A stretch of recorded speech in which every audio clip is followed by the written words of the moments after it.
I want to live a permanent holiday. And at the time, I don't know if I had a job. If I did, it was just a waitressing job, and just thought, yeah, I just want to do that. I think I sort of like probably just wore everyone else down with the idea, and then Emily obviously jumped straight on board, and here we are. So when we were making the van, I was a packaging designer, and before that I went to uni and did product design engineering, so it kind of lends itself well to like helping design and build a van.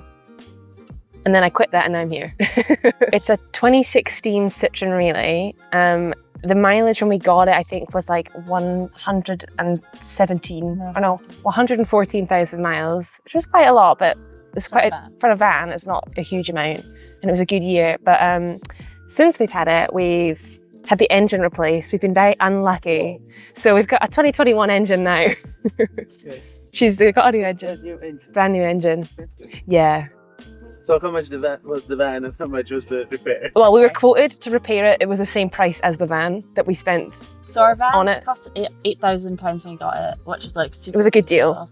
And it's a very, very long story about our engine. Basically, we took our van into Halfords To get it because fixed. our blowers weren't working and they misdiagnosed it. And like charging £1,000 to get like all these other things fixed. And then on our first journey, Halfords is like a garage in the UK. And then on our first journey since having everything repaired, our van completely broke down and we had to get like rescued by like the RAC, like the Towed home. and towed all the way home. And they like refused to take any Responsibility for it. even though they misdiagnosed it.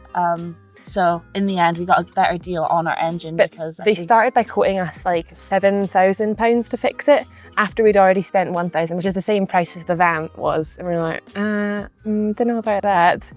And then they did take it down, but still not happy about it. after a lot of angry emails. So many angry emails. We had like meetings with like all the managers, and we're like with our paperwork. It was so bad. It's like a 40-page email we sent them, all like the evidence of them being negligent. It was so bad. I mean, it all worked out in the end. Yeah, but it's fine now. we're never going back to Halfords. No. The shoe storage area here.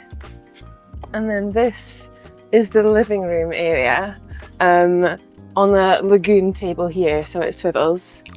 And then we have a bunch of storage underneath the sofas that just has junk in it. And then on top, we've got our clothes. All the clothes live here. So up here we have other storage, so the boxes they just pull out and you can access them like that. And then it goes quite far back, so we've got a ton of jumpers up here. The entrance is all curved because we wanted it to come in nicely. We made it all ourselves, but the curves took a very, very long time to make. So the sofa we made ourselves, it also took a very long time. All of the electrics are underneath, and we have other storage underneath the sofa too. So we just have to pull out a cushion to access all the other storage under here. So under here we've got the electrics. There's 300 amp hours of lithium battery, 3000 watt inverter, and then on the roof we've got 380 watts of solar. So our inverter is stuffed under our seat, so we don't really like going in to access it. So it does come with a little remote control, so we can like turn it off and on with this. Our kitchen is quite small because we don't really like cooking. We only make like pizzas and burgers and like nice food in here. So we knew we didn't need a huge space for cooking. We opted not to have like a built-in hob just because we wanted the extra space, and we like to watch TV in bed, so we sit that here. So we do keep our hob and like a George Foreman and everything just in here. This is like our everything drawer.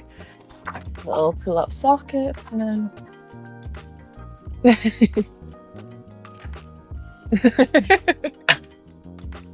Oh, that's nice. Cold pan. it's so great. I don't know why people don't put pans there. I never thought about it. It's perfect. Never. Okay. It's the best part is the pan here, and we also have another pan hidden away. But this is the best thing anyone can do, is put the pans on the wall. This is where all our food is. It's on like spring latches, so they've never opened. They stay open, they're perfect.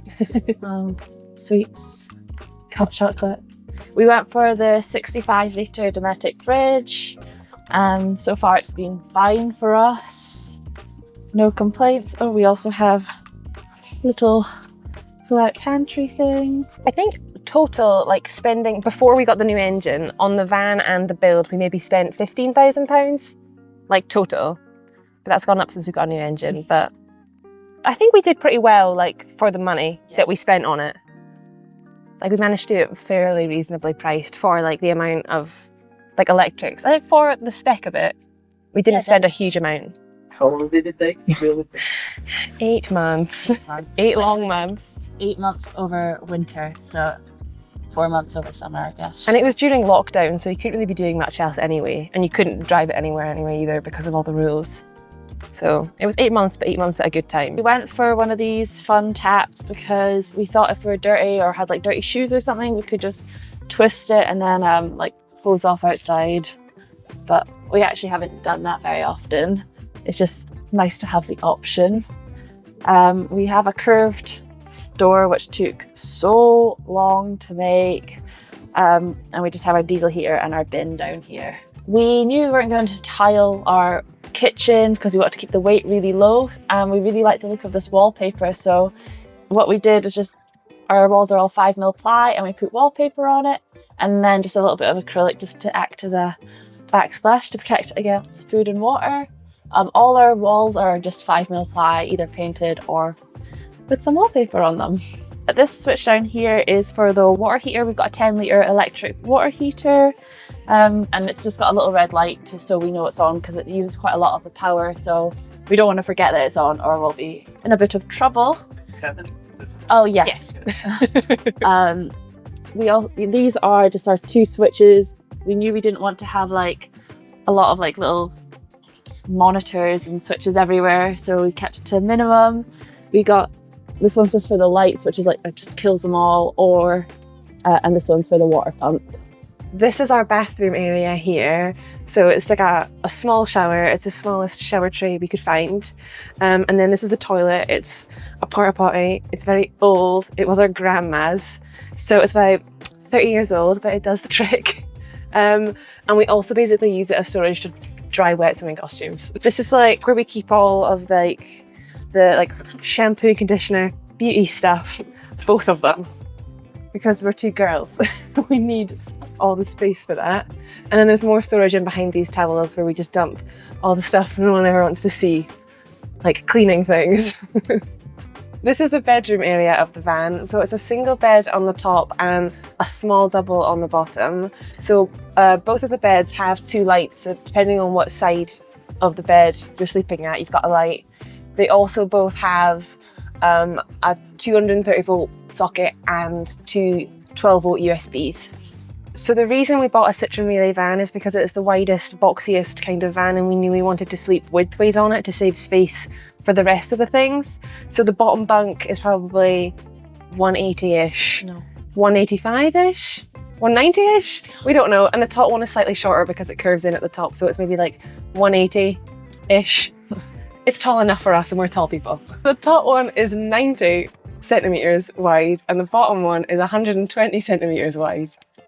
So we opted for the MaxxAir fan, and we put it here between the shower and the kitchen so it can act as an extractor fan to get all the moisture out. It blows in both ways, so you can either have it extracting the air or blowing cool air in to keep you cool. You can put it on an automatic setting so it does it all for you. We've not done that, but you can also leave it open to ventilate the area.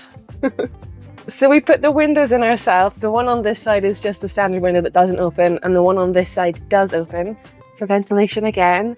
Yeah, we cut them and put them in ourselves, but here we are. Oh. And it's hard to close and open. The floor and the roof are insulated with 25mm rigid board insulation, and then all the walls and all the nooks and crannies are just stuffed with wool, and some of the rigid as well. Everywhere, very insulated. We knew immediately when we bought the van that we wanted to block it off. We wanted the back to feel like a little house and the front to feel like a car. A lot of people think it's like, oh, it's a bit of a security issue, like if you need to get to the front in the middle of the night. But although we're 2 girls, we're quite tough and strong, and I think like we feel like we could take on anyone, so it's not been a problem for us yet. And I just think it makes like the living room space feel a lot bigger and a lot more homely without having to see seats and stuff. And also because we are like separated off from the front, it means that we're not losing as much heat from the windows, especially in winter like it is now. Our grey water tank is just underslung under the van. Our freshwater tank is just under the bed, and that's that. A 70 litre freshwater tank and 50 litre grey water tank. I think the back might be one of our favourite parts of our van. We've slung up our electric scooters, which have been so useful, especially here in Spain. We have storage here for like little stuff, like this is like games and stuff because we get bored. And a lot of like electrical and watery stuff here, just so it doesn't get lost in the garage area. The scooters are just stored like this. These brackets are kind of handmade and screw directly into the metal frame of the bed. We also like that they're positioned here just because we can charge them off the plugs here because they require 230-volt socket to charge, so it's very convenient having them here, and we can charge them when we're in bed, whenever, it doesn't really matter. We also have a reversing camera up here that we installed ourselves. We don't really use it, but it's nice to have just in case. This is our outdoor dining area. We haven't used it that much because where we've been hasn't been that sunny, but we hope to use it a lot more over the next few months. Was there something must-haves you fight over something to have or not have? We knew we wanted to have a shower. Yeah. That was a definite must-have. And a heater. So you both were same mind, We're the same person, basically. but there was nothing like, I want this one. No. I don't think I feel like the most thing is like picking like wallpaper and stuff. That's like the hardest stuff for us. Yeah, that was. And like, well, we are in it, but like I feel like maybe like picking colours. It's like, oh, I like this shade. Okay, I like this one, and then we'll just find one In the middle. Yeah, it wasn't hard to No, come to a decision.